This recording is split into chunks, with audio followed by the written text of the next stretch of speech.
ויהי היום, ושלמה המלך שכב תחת עץ התאנה שבגנו, לנום את תנומת הצהריים. אך נרדם, ודבורה קטנה שהגיעה לגן ישבה על אפו ועקצה אותו.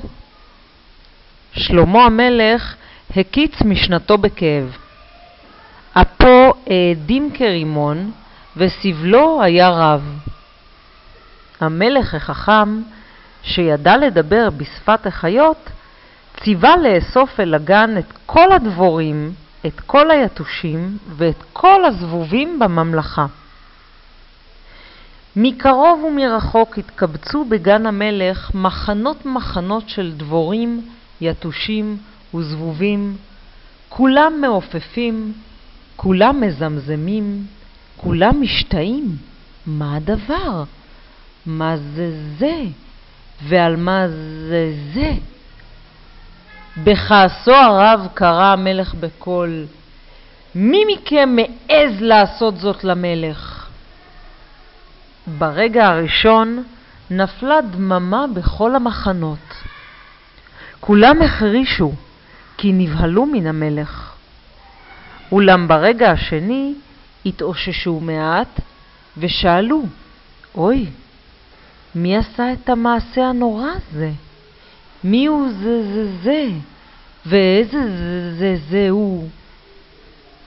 עוד הם מזמזמים, ודבורה קטנה יצאה מן המחנה, עפה אל המלך, ואמרה, הנני בידיך, אדוני המלך, אני החוטאת.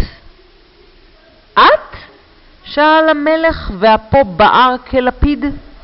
על אף המלך? ולא חששת? אל תכעס, אדוני המלך, כי רק מטיפשות עשיתי זאת.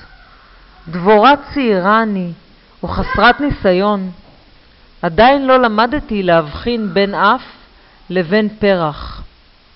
ואפך, אדוני המלך, ריח לו כשושן, ומראה לו כתפוח. אנא, סלח לי הפעם. מי יודע? אולי יבוא יום ואוכל להשיב לך כגמולך. לשם הדברים האלה קרא המלך, לזאת תקרא חוצפה.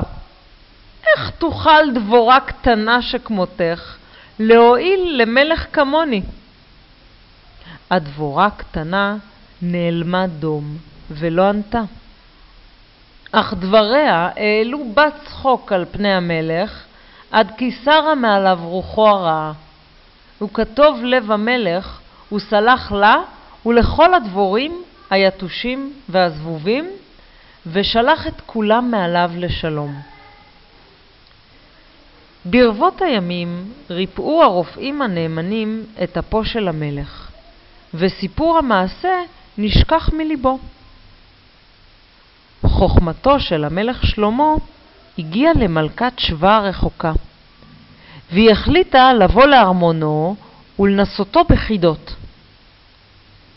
לאחר שחדה לו חידות רבות ולא הצליחה להכשילו, היא בחנה את חוכמתו בפעם האחרונה.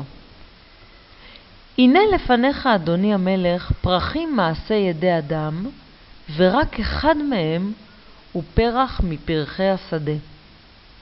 האם תוכל להכירו? שלמה המלך התבונן בפרחים היפים, אך לא הצליח להבחין ביניהם. ככל שחלף הזמן, התמלא ליבו של המלך צער ואכזבה.